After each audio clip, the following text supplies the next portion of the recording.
Hello everyone, আসসালামু আলাইকুম। আশা করি সবাই ভালো আছেন। আমিও ভালো আছি আল্লাহ তাআলার অশেষ রহমতে। আমি রুই মাছগুলো রেখেছি, রুই মাছগুলোই রান্না করব। সবাই দেখতে থাকেন। আজ আমি রুই মাছ রান্না করব। রুই মাছ আগে থেকে কেটে ধুয়ে সুন্দরভাবে ময় মশলা লবণ মাখিয়ে নিচ্ছি। পেঁয়াজ মরিচ যা যা লাগবে কেটে নিচ্ছি। ভটবটি আর আলু দিয়ে রান্না করব আজকের মাছটা।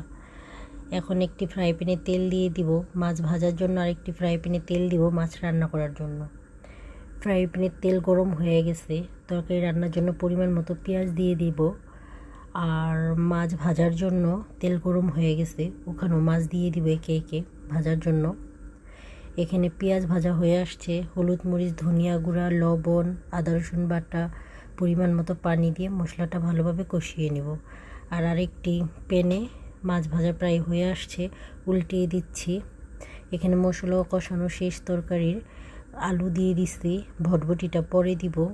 আলু আর ভটভটি একসাথে দিলে আলুটা আগে সিদ্ধ হয়ে যাবে, পরে সিদ্ধ হবে, আর ভটভটিটা আগে সিদ্ধ হয়ে যাবে, তরকারিটা দেখতে সুন্দর লাগবে না। তাই আলুটা কষানো হয়ে আসছে পর আমি ভটভটি দিয়ে দিচ্ছি। আর মাছ ভাজা হয়ে গেছে, নামিয়ে ফেলছে আর কি। এখানে দেখেন বটবটিটার কালার দেখতে কত সুন্দর হয়েছে, পুরো সবুজ রয়েছে আর কি। তরকারির কালার অন্যরকম দেখা গেলে ভালো লাগে না, সবুজ দেখা গেলে, সবুজ তরকারি সবুজ দেখা গেলেই ভালো লাগে।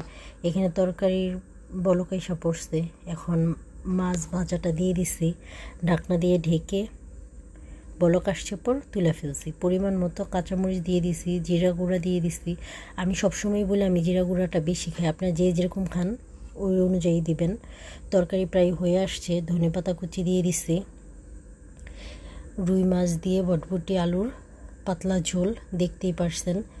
সবাই এভাবে রান্না করে খেয়ে দেখুন, ভালো লাগবে। আল্লাহ হাফেজ।